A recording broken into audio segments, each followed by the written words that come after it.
Hello, my friends. My name is Ryan Freeman. Welcome to my life. Today, I would like to talk about 3 different types of positions that you may or may not be offered.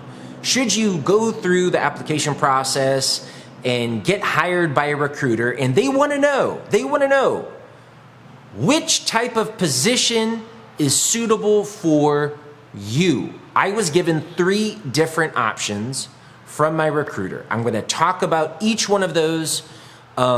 And I cannot guarantee that your recruiter will give you 3 options or 2 options or no options or more. I have no idea.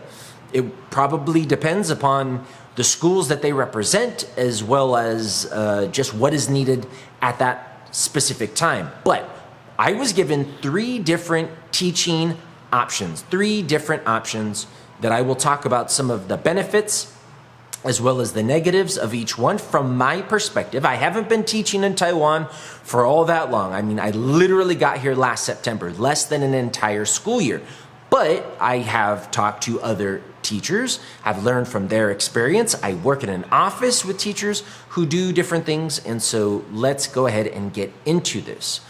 So I was told, okay, Ryan, you've got the job. We're hiring you. You're in.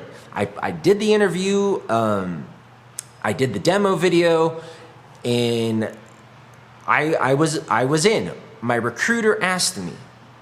Now they may ask you right before you get in, and of course you're never really in until you sign a contract, right? You're never really in until you sign a contract, but everything was green lights, right? I was given 3 different options. The first option was to teach at a school with multiple foreign teachers. So it would be me and other foreign teachers. He said around, 3 other foreign teachers, about 4 of us sharing the load of teaching at a school. Or you could choose, Ryan, this is going back to last summer, when I went through this process, or you can choose to be the only foreign teacher at a school. Some schools need more foreign teachers. They have more bilingual programs. Some schools need less. And then the third option, there are some schools that they don't actually need a full-time foreign English teacher. What they just need is a foreign English teacher to drop in once or twice a week. So that's the third option. You can be one of these itinerant foreign teachers, one of these foreign teachers that sort of travels to different schools. Usually these schools are in the outlying districts, a little bit further away from the center of the city. And each day you go to a different school. So those are the 3 options. A school with other foreign teachers where you all cohabitate in the same office and teach the different classes at these schools that have a large demand for foreign English teachers, or you could be the only foreign English teacher in a school, full-time, so you're just surrounded by Taiwanese coworkers, or you could be one of these traveling foreign English teachers that just goes to different schools, travels around, a car picks you up, takes you to all of these various schools. Each day is a different school. Okay, so they asked me that, and I said, well, Jesus, I have no idea. I mean, it really depends. I'll just go through my thought process a year ago, and then I'm going to tell you guys from my experience today after making the choice that I chose, my own experience, as well as share perhaps some of the experiences of other teachers that I've talked to. So I said, I mean, goodness gracious, if I'm the only foreign English teacher, the good point is if the other foreign English teacher, what I said to my recruiter was this: if the other foreign English teachers are cool, then of course I would love to work in an office with them. If they're not cool, then it's going to suck, right? Working with other people can be a joy and it can be a pain. We all know that. It doesn't matter what industry you're in. The people you're surrounded with, they're either going to drive you crazy or they're going to fill you with joy just to see their face. I mean, but you have no idea And this goes beyond just other foreign English teachers. I mean, your Taiwanese coworkers as well. But because the other foreign English teachers are the ones that you're going to be working really closely, really sitting near, all the foreigners sit very close to one another. And you're doing the same type of job and you're doing the same activities. I mean, whether or not you guys get along is a very important point. And so I asked him, I said, is there a lot of drama in these schools with a lot of foreign English teachers? He's like, I'm not going to lie, there's some drama sometimes. Not always, but there's some drama sometimes. I said, goodness gracious, I do not know which one of these three. To work with a bunch of other foreign English teachers, to be the only gringo, the only Lao in Chinese is a foreigner at a school, or to be one of these traveling teachers. I just really don't know. Why don't you choose? So that's what I did. I said, you choose. I'm the type of guy. Now, I'm not saying that that's a great idea. In fact, you're probably not like me. I'm the type of guy that likes to roll the dice. And sometimes when I roll that dice, I'm getting lucky number 7 and I'm cleaning the house out. And sometimes I'm rolling snake eyes after snake eyes after snake eyes, and I go, damn right, something's got to change. You can't keep rolling the dice. You need to systematize your life and plan ahead. But you know what? You're given the nature you're given, and you can only budge your temperament so much. Okay, that's just an excuse. But anyways, really, the type of person I am, I do like to sort of roll the dice.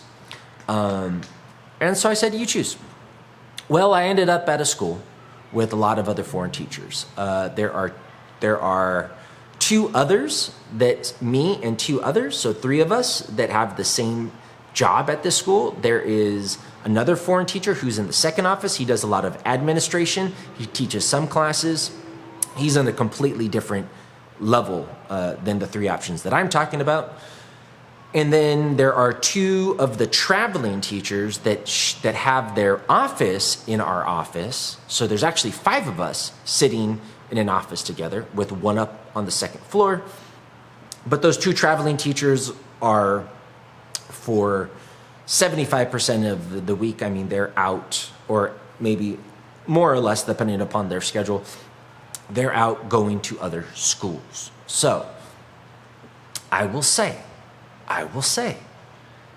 the benefits of working with other foreign teachers at a school where there's a big group. I mean, if you're a big happy family, if you're someone who's really easy to get along with, and people don't bother you, and you just got one of those personalities where you have very little friction with other people, then I think that's a great option. But if you're someone who I don't know, who sometimes can bump heads with other people, then it may not be an option for you. I am not going to give you guys the details of what happened to me, but let's just say there have been times where I am very happy that I made my choice, and there are times when I sort of regret it and wished I had chosen another option. But I actually don't regret it, because I believe that no matter what,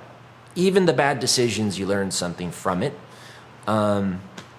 I actually like everyone in my office. That's a fact. This is a real true confession. I like every single person in my office. I think they're all fascinating, both the Taiwanese in my office and the other foreigners. However, for whatever reason, certain tensions build. And unless you have some communication or some activities where you guys can commingle and get those tensions sort of released, they just build, and then it turns into these frictions and this uncomfortable atmosphere in an office.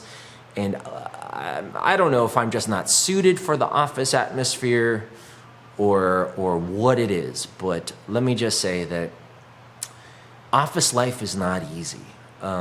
Office life is not always easy.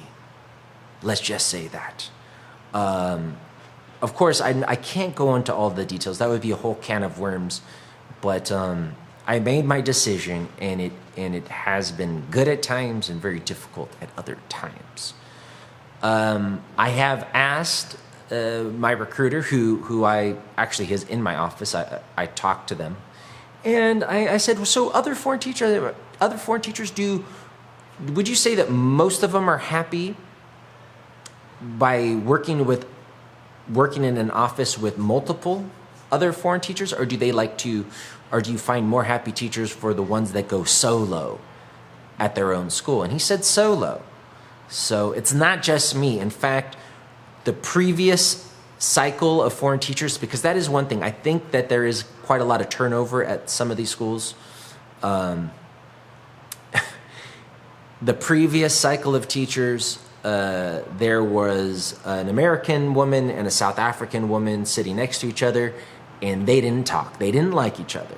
And it was two women sitting side by side, and there was tension, and they did not talk or get along.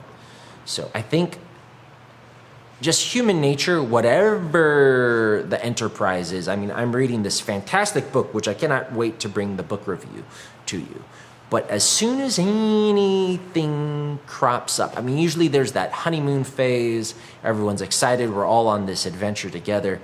But, if one person gets shown a little favor and another person, if there's any cause for envy or any slight, any little thing, little resentments can build up, and then it turns into an uncomfortable atmosphere. So that's, I'm not going to go into details. So I'm not saying I'm not trying to paint a grim picture. I really don't regret working here. In fact, I will probably work here next year. There'll probably be some different teachers. I don't know.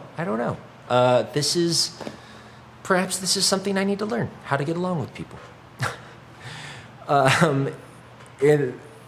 But if you do not want to take that risk, I do know that a lot of foreign teachers do prefer to be the only foreign teacher at their school, and it could be for that very same reason. In fact, a guy that I know who has worked here for many years, actually since the 90s, and he's been in all sorts of institutions, said he always prefers that because he's had so many issues in the past working with other groups of foreign teachers. I'm not trying to paint us out as bad people, but there's a lot of stress to live. There's a lot of great things and a lot of stress to live and work in a foreign country, and to be surrounded with another language and a different system, and perhaps some of that can cause some more misunderstandings and cause us to be more sensitive. I'm not exactly sure. I'm not going to go into a deep dive on this because I'm currently working here, But this guy who's been around since the 90s here in Taiwan has said that he always prefers to work as the only foreign teacher because he just has a lot less problems. But of course, if you're super social and you arrive in Taiwan and you don't know that many people, then, it could be more difficult to make some tight compadres and compatriots and comrades in arms. Like, some foreign teachers have become best buddies here, and they're great friends, and that to have that support network is great. And then what about the traveling teachers? Now, the traveling teachers actually get less classes per week. We currently have 22 classes per week. That's the maximum in our contract. Next school year, the maximum goes down to 20. The traveling teachers, I think they teach like 18 a week. Maybe that will go down as well. So they teach less classes per week, but they are doing a lot of car rides out into the countryside, back and forth, carrying their books and things like that. One of them seems very happy. One of them does not seem happy. I don't know if that would be the same, whatever type of position they chose.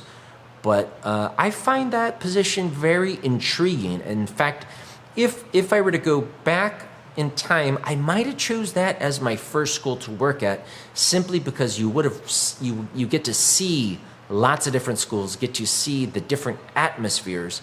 And like I said, they also have their home office here, so they kind of get a glimpse into what our school is like, although they don't teach classes here. So I think if you're just like scouting out territory and you want to get a lay of the land, the traveling itinerant teacher going from school to school is an interesting option. However, a lot of people do say that the traveling can be very wearisome. They do have less classes. However, I have noticed that they do some other side work as well that we're not required to do. So, I mean, there's no perfect position. There's no perfect school. I think they're probably all great if you are interested in teaching English in Taiwan. As I've spoken on this channel, there are so many great reasons to do it. I love teaching my classes here. I love so many of my coworkers. I have a lot of support. But, you know, working 5 days a week, 40 hours a week, in an office with the same people, there's just bound to be issues. And like I said, any of my coworkers that I currently have any tension with, I actually find them all to be darling in a certain light. And I wish that we could be friends, but it just unfortunately did not work out. Hasn't worked out yet, anyways. So those are the three options that I was given when they said, green light, Ryan, we want you. Work at a school with a lot of foreign teachers, work at a school as the only foreign teacher, work as a traveling foreign English teacher. Let me know which of those options sounds like it suits you the most. If you have any questions, write it down in the comments. That's the bell. I gotta go. I'll talk to you later. Bye-bye.